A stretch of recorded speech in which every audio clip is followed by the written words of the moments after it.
कि आज आपको हम एक रोचक जानकारी देने जा रहे हैं। एक हमारे मित्र हैं, हमसे पूछे कि सर आप इतना दिन से टीचिंग जॉब में हो, क्या आपने कभी कोई बुक लिखा? तो बड़ा ही इंटरेस्टिंग प्रश्न था। यद्यपि उत्तर सामान्य मनुष्य के लिए तो बड़ा ही नकारात्मक था, लेकिन मेरी तो पुरानी खुशियां झकझोर करके रख दिया। मैं अब तक अपने जीवन में 2 बुक बड़ी मेहनत से लिखा, तीसरी अभी चल रही है। अगर आप सुनना चाहें तो बताऊं, तीसरी है और 3 की तीनों बुक ही बड़ी यूनिक अप्रोच की हैं। तीसरे नंबर पर जो चल रही है, मैं रिपोर्टरी से मटेरिया मेडिका बना रहा हूं। उदाहरण के लिए, पहली मेडिसिन डलकमरा, केंट की रिपोर्टरी से माइंड चैप्टर से शुरू करके जनरलिटीज तक डलकमरा कहाँ कहाँ आई है, किस ग्रेड में आई है, उस ग्रेड में उसको कलर के अनुसार उतार करके डायरी में नोट कर लिया। और विश्वास कीजिए, उतना काम करने के बाद जो मेरा कॉन्फिडेंस लेवल था, that was really very beautiful. कहाँ कहाँ डलकमरा काम करती है वो मुझे समझ में आने लगा, और मैं अपने स्टूडेंटों को भी प्रोवोक करता हूं कि आप भी ऐसा करो। ऐसा करने से आपका कॉन्फिडेंस लेवल, आपका नॉलेज बहुत डीप रूटेड होगा। तो इस पर तो काम चल रहा है। दूसरा नंबर हमने बनाया सेकंड पॉइंट पर, एलेंस की नोट में कई बार आता है elements from indicated for blondes, indicated for brunettes. ऐसे बहुत सारे जो वर्ड्स होते हैं जो की नोट प्रिस्क्राइबर की तरह होते हैं, उनको अल्फ़ाबेटिकली हमने लगाया। और एलेंस की नोट का जो जैसा वर्ड है वैसा ही उठा करके हमने एक अलग इंडेक्सिंग करके लगभग उतनी ही पेज की जितनी पेज की एलेंस की नोट है बनाया। लेकिन वो अल्फ़ाबेटिकल होने के नाते, जैसे हैमरेज या पाइल्स, कहाँ कहाँ कौन कौन सी मेडिसिन आती है। ए से अल्कोहलिक, हर कोई के दिमाग में रननकुलस बल्बोसस आएगा या 1-2 मेडिसिन और आएगी, लेकिन अल्कोहलिक बोल करके एलेंस की नोट में कहाँ कहाँ आया है वो ए से आपको मिल गया। इस ढंग से ए से लेके जेड तक बनाया हूँ। लेकिन ये बातें अभी बात की हैं। मुख्यतः आज मैं आपको सबसे ज़्यादा जो हमने अपने जीवन का ऊर्जा खपाया, उपयोग किया, और रिजल्ट अभी भी कुछ बहुत खास नहीं समझ में आया, लेकिन मुझे स्वयं को स्वांतः सुखाय की दृष्टि से तो बहुत खुशी है, लेकिन सिस्टम को, लोगों को वो नहीं दे पाया। इस बात की थोड़ी छटपटाहट जरूर है। यद्यपि संभावनाएं असीम होती हैं, आगे हो सकता है मैं उस चीज़ को, उस पुस्तक को मॉड्यूल के रूप में आप लोगों के बीच प्रस्तुत करूं, क्योंकि उस पुस्तक पर जितना मैं मेहनत किया हूँ, उस बुक को लिखने में जितनी मेहनत किया हूँ, उसका मुझे बहुत गर्व है। गर्व क्यों है? मैं उसे क्लेम करता हूँ कि वो विश्व की नंबर 1 बुक है। अब सुनिए नंबर 1 क्यों बोल रहा हूँ। यद्यपि अफसोस ये है कि हम ऐसे सिस्टम से बिलोंग करते हैं कि होम्योपैथी में बहुत लंबी लंबी बातें करने वाले बहुत लोग मिल जाते हैं। हो सकता है आप भी प्रथम दृष्टया हमको भी ऐसा ही समझो, लेकिन मैं कहना क्या चाह रहा हूँ, क्यों मैं वर्ल्ड की नंबर 1 बुक बोल रहा हूँ। वो सब्जेक्ट है एनाटॉमी पर। क्योंकि जब मैं प्राइवेट सेक्टर में था तो हमें कई सब्जेक्ट पढ़ाने पड़ते थे। फार्मेसी भी पढ़ाना पड़ता था, एनाटॉमी भी पढ़ाना पड़ता था, और तो और नर्सिंग कॉलेज में मुझे नर्सिंग के भी सब्जेक्ट पढ़ाने पड़ते थे। और शायद और कुछ दिन रहा होता तो योगा का भी क्लास लेना पड़ता। एनी हाउ, मैं अपने करियर का जो गोल्डन डेज थे, जिसमें हमने खूब मेहनत करी, और खूब मेहनत करने के बाद इस बात का गर्व है कि एनाटॉमी पर हमने, अगर टॉप 10 बुक्स बोली जाए और प्रैक्टिकली, तो नंबर 1 बुक है। क्यों नंबर 1 बुक है वो सुनिए।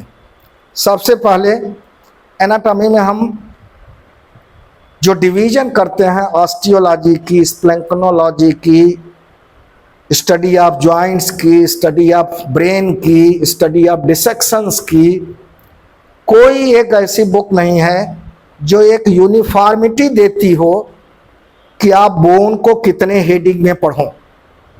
वो बोन चाहे स्टर्नम हो, चाहे फीमर हो, चाहे पटेला हो, चाहे इंकस हो, चाहे स्टेपिस हो, चाहे स्कैपुला हो, चाहे स्कल बोन हो, रेगुलर बोन हो, लॉन्ग बोन हो, कोई भी बोन हो, उनको एक यूनिफॉर्म स्टैंडर्ड होना चाहिए हम कैसे पढ़ें।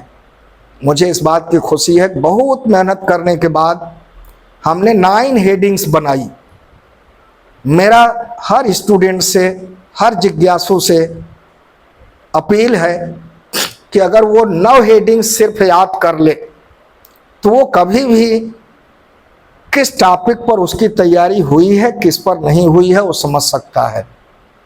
उदाहरण के लिए 9 हेडिंग्स में पहली हेडिंग, जो मैं कई बार जब परीक्षा भी लेने जाता था तो बच्चों से पूछता था और आज भी पूछता हूँ, अब विश्वास करिए 100% लोग गलत उत्तर देते हैं या नहीं दे पाते हैं।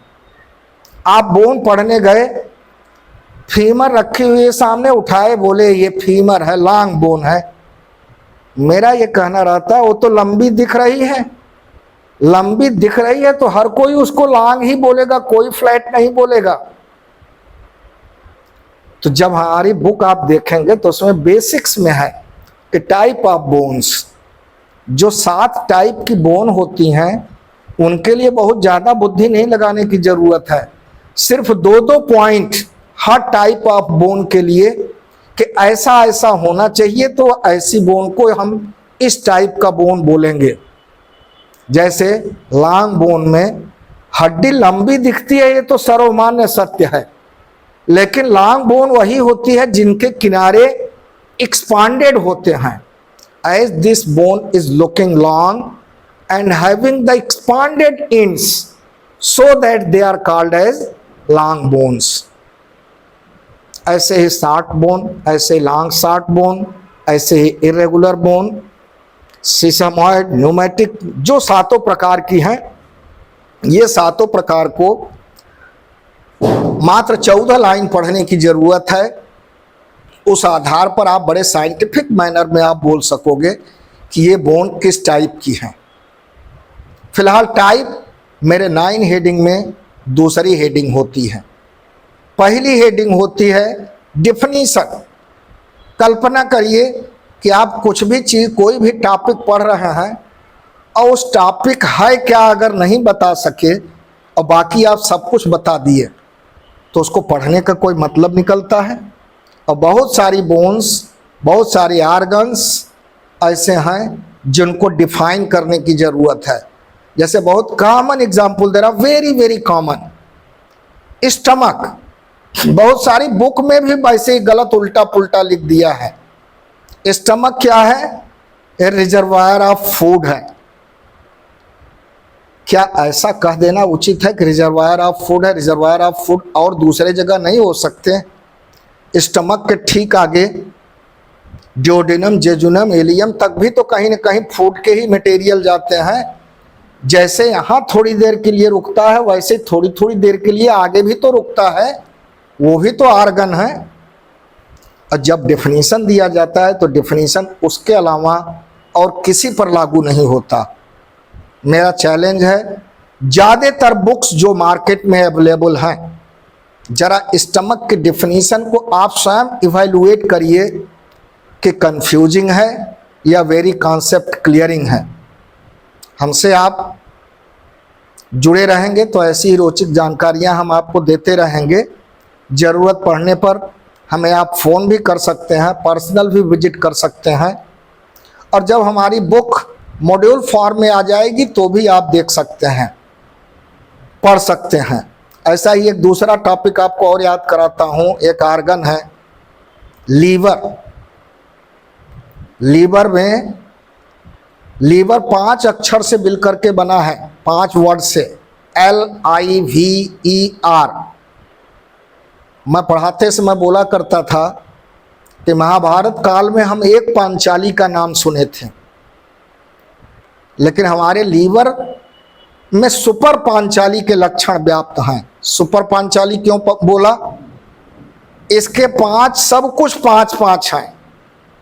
पांचाली के तो सिर्फ पति 5 थे, इसका 5 सरफेस है, 5 बॉर्डर है, 5 लोब हैं, 5 बेयर एरिया है, यानी कि हम डिस्क्राइब भी 5 में करेंगे और वो 5 हैं भी।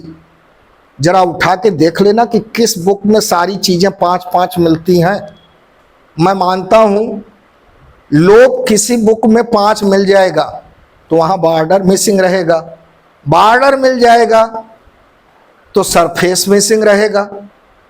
मेरी सिर्फ ऐसी बुक है जिसमें सारी चीज़ें 5-5 मैं इंट्रोडक्शन में भी बोलता हूँ और वो 5 आपको मिलेगी भी।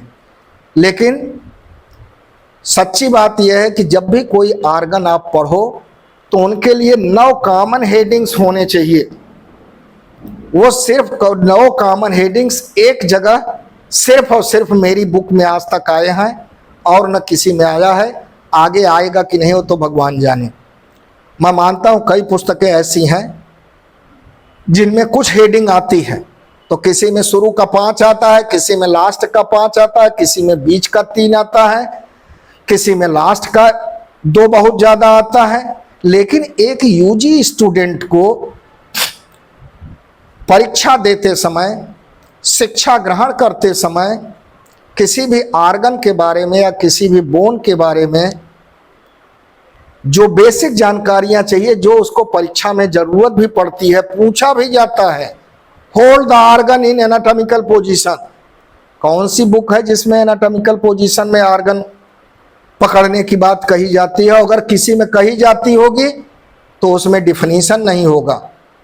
तो पहली हेडिंग हो गई डिफिनीशन, दूसरी हेडिंग हो गई टाइप ऑफ बोन, तीसरी हेडिंग हो गई joints form by the bone, चौथी हेडिंग हो गई general features, particular features, ossification, applied. इस ढंग से टोटल 9 हेडिंग्स हैं। 1-2 अभी हम मिस कर रहे हैं। ये 9 हेडिंग्स किसी भी बुक में एक जगह नहीं होती है। ये सारी हेडिंग्स किसी भी डॉक्टर के ज़िंदगी में फर्स्ट ईयर में परीक्षा पास करते समय ज़रूरत पड़ती है। ये मेरे इस बुक की खासियत है। तो लेखन के कार्य की दृष्टि से मुख्यतः हमने यही 3 काम किया है। आगे ये समझ में आता है कि नहीं, लेखन तो ज़रूरी है। अब तो थोड़ा जो समय बदल रहा है, मीडिया के अनुसार, सोशल मीडिया के अनुसार, डिजिटलाइजेशन के अनुसार अपने को अपडेट करना पड़ेगा। उसी दिशा में बढ़ने के लिए हम अपनी इस एनाटॉमी की बुक, जिसको हमने नाम दिया है a synoptical approach to study the human anatomy, इसको हम मॉड्यूल फॉर्म में बहुत जल्दी ले आ रहे हैं, जो जन सामान्य के लिए, फर्स्ट ईयर में एनाटॉमी के जिज्ञासु के लिए, एनाटॉमी के शिक्षार्थी के लिए बहुत ज़रूरी होगा। उस दिशा में मुझ जैसे टीचर द्वारा एक किया गया प्रयास आप लोगों के सम्मुख बहुत जल्दी प्रस्तुत किया जाएगा। जानकारी के लिए आप हमसे जुड़े रहें, हमारे चैनल को सब्सक्राइब करें, लाइक करें, जिससे हम आपको लेटेस्ट जानकारियां, रोचक जानकारियां आप तक पहुंचाते रहें। धन्यवाद।